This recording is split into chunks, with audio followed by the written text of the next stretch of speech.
Alrighty, so we're here, and we're in the half guard. So a lot of times, like last week we worked on weave passing, and when the weave pass doesn't work, going to those ankle locks and some of those things that are a little bit more intricate and attacking there.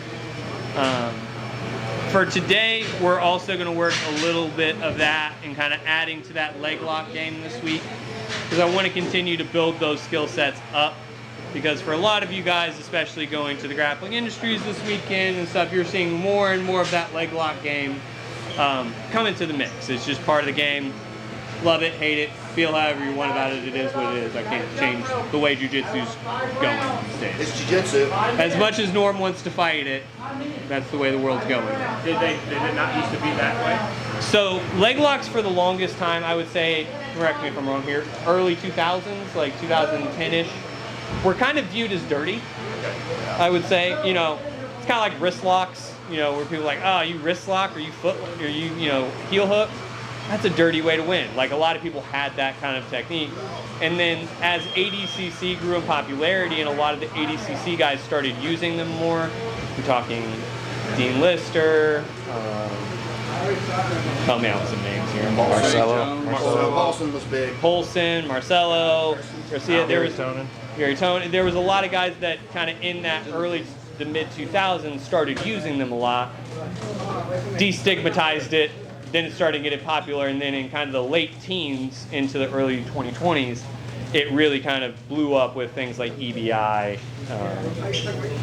Polaris, all those kind of pro grappling events. They were all no-gi, and leg locks became a really big part of the game at that time. So prior to, I would say, 2012, 2015, they were kind of viewed dirty, and then as basically from that 2012 on, it's kind of, the stigma's gone down. In context, the Gracies had a giant void where leg locks were supposed to be in the program that didn't exist, and that's why it's dirty. And that was why everyone called it dirty. So it is what it is. Like I said, I feel how you feel about it. The sport is going the direction it's going, and I can't change it on my own. So we're here. Necessary evil. Yeah, so it's one of them necessary evil things. So actually, we're going to change up a little bit tonight. I'm trying to think where I want to start here. So I had a plan, then it changed again. Actually, stand up. So we're here in the open guard, right? So a lot of times you guys will end up here whether a guy's trying to pass your guard or you're gay and you pull guard. Not like the good gay, like you're a nice guy and you like wine, like bad gay. So we're here, and a lot of times when I get here, one of the simplest ways to enter leg locks is to go to kind of weaving in. So I'm going to go, we're here, you're hand fighting, you're working here, boom. All I'm going to do is come in, and boom, foot to the hip. As soon as I get that foot to the hip, the other foot is going to come to the back of that knee, and I want to extend James down. All right. Now, once we're here, we're going to once again scoop at the ankle and attack that ankle lock. A couple details I want you guys to work on with this ankle lock here. Whenever you are attacking the ankle lock, a lot of you guys are kind of going mid-calf and hoping for the best. When I'm here, the easiest way to get your hand in the right position, put your thumb around the ball of that ankle and wrap it right to the back. Once you're there, that will set your foot where it's supposed to be. Because if I'm here with James and I have this ankle lock, James is uncomfortable right now, but he doesn't have to. Yeah, baby. When I'm here, I can look at James right now. That's how simple leg lock should be. If you're having to crank your ankle lock, you're like, it's wrong. Just like when we talk about chokes. Same thing. You're here, sit back, finish that. So we're here. We're going to use this to set up a couple other things. But we're here, hand fighting, things are going well. Pop, pull that ankle in, and bring that foot up. As soon as we're here, arch up, sit and back. Once you're there, I like to hide this foot because if not, he's going to pull it through, and then you're in foot lock territory yourself. So for me, I'm going to bring it right to the back of that butt. Here, sit back, bring it in. Questions on that? Can you talk a little bit about where reef is and isn't? So for I don't care, but I know rules. yeah, so for reaping, the second your heel crosses the midpoint of his thigh. So think about drawing from his middle toe all the way up the middle of his leg to his hip. If your foot comes over that line in any gi, that is considered reaping. That can get you disqualified fairly quickly depending on the tournament. Does that still apply if they're standing? Like when they're standing? Yes. No. Yes, that is why I'm telling you put your foot to the hip. Because when I'm here, boom, like if I'm hand fighting here, boom, pop, that's why I'm not telling you to drag that across. Now, in no-gi, you can do that, and that's how a lot of people, you'll see people set up heel hooks. The reason I'm telling you guys to stop here is because we're in the pajamas tonight. We're probably going to do a no-gi week next week to do footlocks. Obviously, it's going to depend on the rep, but if you fuck up a little bit on the shoot, then you like recorrect. Yeah, you got to recorrect pretty quickly. Okay. But most refs are fairly understanding of the way the rule is generally written. You cannot attack with the read. So it's intent. It's it's a context intent and having a good referee, but you got to be careful. That's why for most refs, if you're here and you shoot it in and you put your foot towards on the hip, if it slides over a little bit, they're going to give you some grace. But if I'm there, boom, back in. Then we're going to go over some foot lock defense tonight and some options as far as attacking and getting out. I just noticed that one time when we used the foot on the opposite. Yes. Generally, I like to pull behind the knee. Sometimes you won't have to if you already feel them off balance. Generally, you're trying to stop. It's not so much that you're pulling that knee, it's so much that you're stopping him from stepping back. So if I push James back here, naturally his foot goes back. So instead, all I'm doing is stopping that. Instead. Another question. Last week you had us not going down. Yes. Generally, I would like you to have your lock in the air on most chokes, foot locks, arm lock, anything. That's just where you're landing right today. there, how he's falling right here. Do you want us to pass it over? Or You don't want to pass over. You may change. So what you can do, if you want to get more comfortable with having it in the air, is just switch. So if I'm here, boom, I can go. Some of that is just a little bit of speed. I want to hit that ankle lock. As soon as I get him swept down to his butt, I want to be attacking that foot. You showed me on James' ankle where you're attacking the foot. Like, is it right here or is it right here in the soft spot? Everyone look at James' stinky feet. Boom. My thumb comes to the inside of that. Now, I'm trying to put kind of the blade of my hand. You see where kind of that soft spot on his Achilles is? That's where I'm attacking. Right kind of behind the ball of his foot into that Achilles. Here. So the trigger point of my thumb should come just above the top of the ball of that foot and there. Like I said, you want his toes should be just on the outside of your armpit and your thumb should be just to the inside of the ball of his foot. And that makes it very quick and very simple to be able to foot lock James. And I can just sit here and foot lock James a bunch. So questions on that, we're going to work on that and then show a couple defenses and a couple re-attacks. Because foot locks comes down a little bit to confidence and transitional speed. How fast can you move from one thing to the next? Because they're easy to defend, but easy to get stuck in as well. And especially if you get into kind of that matrix, so to speak, you'll hear a lot of guys talk about the footlock matrix. You can get stuck in that fairly quickly and it's hard to find a way out sometimes. All right. 1, 2, 3. So I'm here, James sweeps me down and he's gonna have a straight ankle lock on me, right? So boom, he is here. Hey, bad things are happening in your life. You do not want to get caught in the footlock game. It's something that sucks in a hurry. You can get hurt in a hurry. So we got to be able to, hey, how do we counter this? How do we stay, safe? So first thing you want to do here, really two parts that you need to do fairly quickly to be able to defend this. So we talk about the difference in between defending a move and escaping a move. Defending is when I get myself to a safe position, but I cannot exit it. So we want to defend, then escape here, okay? So if I'm here, one of the first things I need to do is I need to put my boot on. So I'm literally going to reach down, push my foot through, and straighten my foot up. Like you would be if you're putting on cowboy boots, combat boots, insert favorite boot that you like to wear, right? High heels with the strap. Boom, high heels with the strap. Don't make it weird unless it's eye contact. So you're getting that foot out of that danger position. You're literally, hey, I'm gonna put my calf into that locking position and I'm gonna jam that foot through and get it there. The other thing you wanna be looking to do is disengage his hands as much as you can. Because if his hand's on the top of my knee, or if he's trying to lock his hands, or wherever he's trying to do, I want to start hand fighting here. One of the big things I've learned over the years of going to different footlock seminars and watching guys, a lot of people forget to hand fight in a footlock battle. As silly as that may sound, I have to break his lock and have to get those things off of me. So when we're here, I'm going to look to disengage his hands and jam my foot through, all right? That is going to put me in a safe position.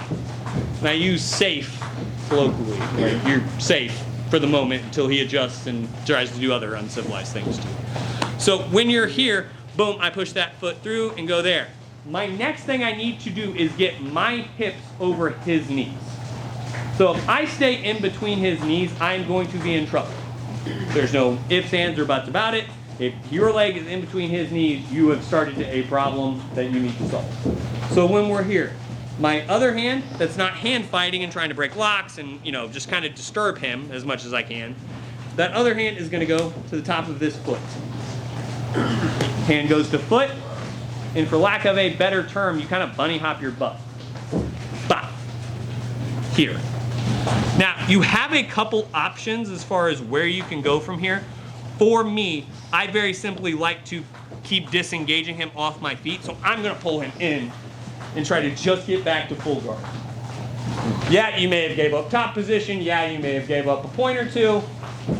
Not getting foot locked is the goal here, guys. You don't get to leave a bad position into a good one all the time. I'm here. James is going to try to foot lock me here. I do not appreciate that. Boom. I'm going to hand fight and get that foot through. Put that boot on and keep it on. Here. Disengage that foot. Bunny hop over. Now for me, you can try to drive up and try to start coming up here. The problem is a lot of good foot lockers have really good counters here. They're going to re-attack and start getting into things. That's why for me, once I get over, it's not about getting into a dominant position. It's like, hey, I'm gonna get over, boom, pull them up, pull them into me, start re-engaging, get back to where I can control the tempo of the match here, as opposed to him still having a hold of my foot, even if I do come up and on top. The big thing you got to realize about this, all of this is very simple, correct? Nothing I just showed you is technically complex. What is simple but not easy? Realize you're going to be doing this at high speeds, under high stress, with someone trying to rip your foot off your body. So make sure you get the step-by-step of this right, because when I add speed and stress to this, it's a lot harder to do. All right?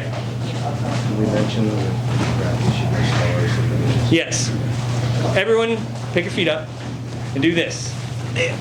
Now, however much pain you have right now doing that is how much pain you should leave with.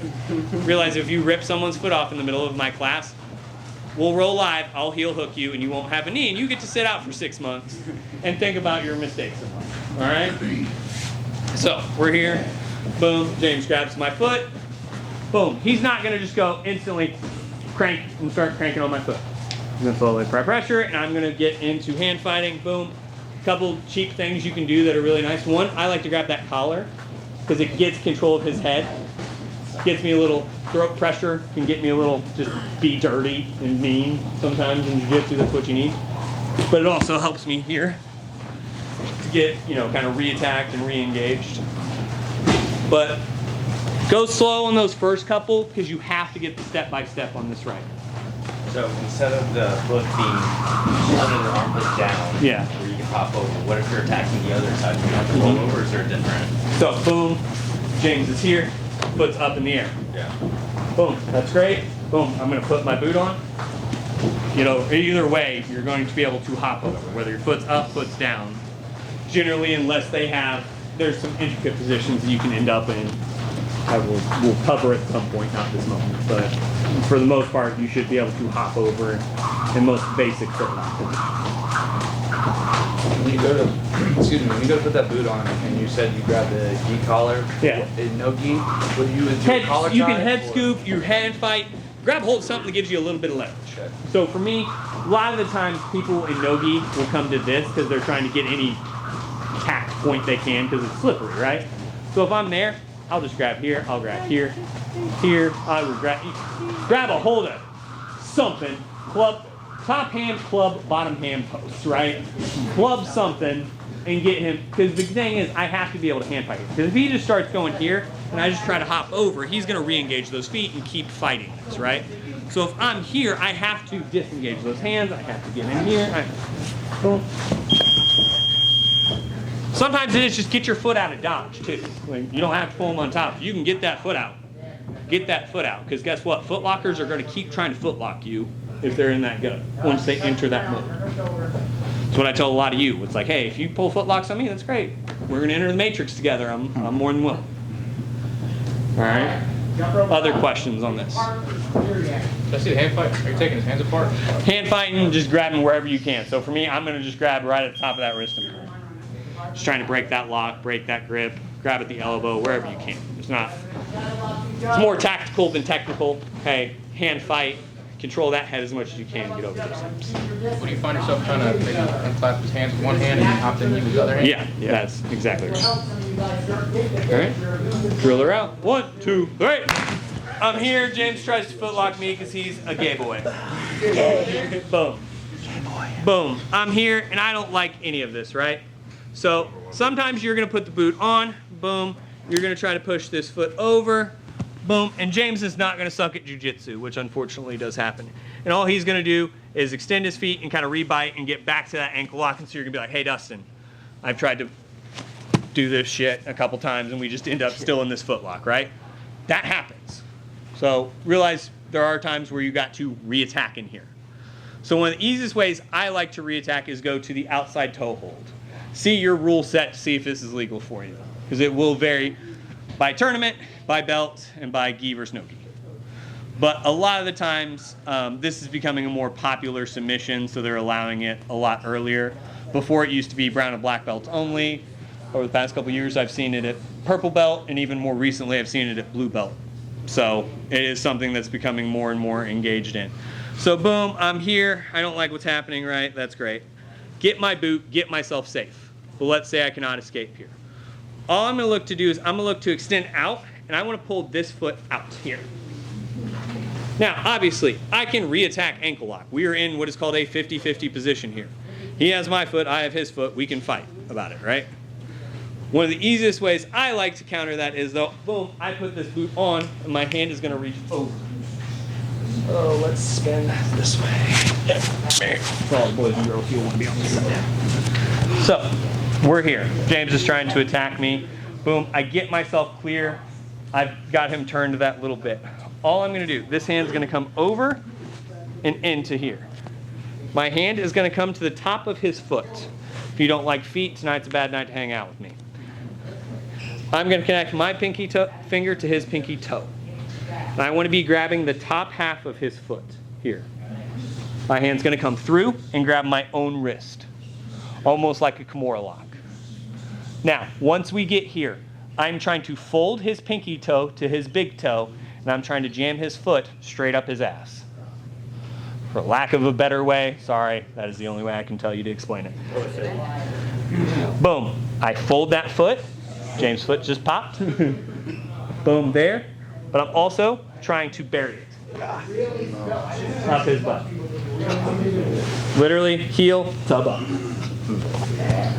But what a lot of people try to do is they try to just break here. You're trying to fold that foot. So what that does is it breaks all the shit up top, which is a bunch of little bones which are much easier to pop and break and feel really terrible about. So I'm trying to literally fold his foot in half and then jam it down. So we're here. James is trying to foot lock me. Sometimes that foot will be protected. He'll have it tucked because people know this is an option. So I'm going to boom, come in here, attack, boom, and I want to get that foot out. As soon as that foot hits my hip, I'm here, here. I'm trying to jam it in. So are we in a race at this point to see who Yeah. gets it first, or are you safe on that side? Safe is a confident word. Okay. Because realize I'm here, I've protected that initial attack. Okay. What you have to realize is the second I protect from that initial attack, he's not just going to be like, oh man, my footlock missed, I guess I'll just sit here.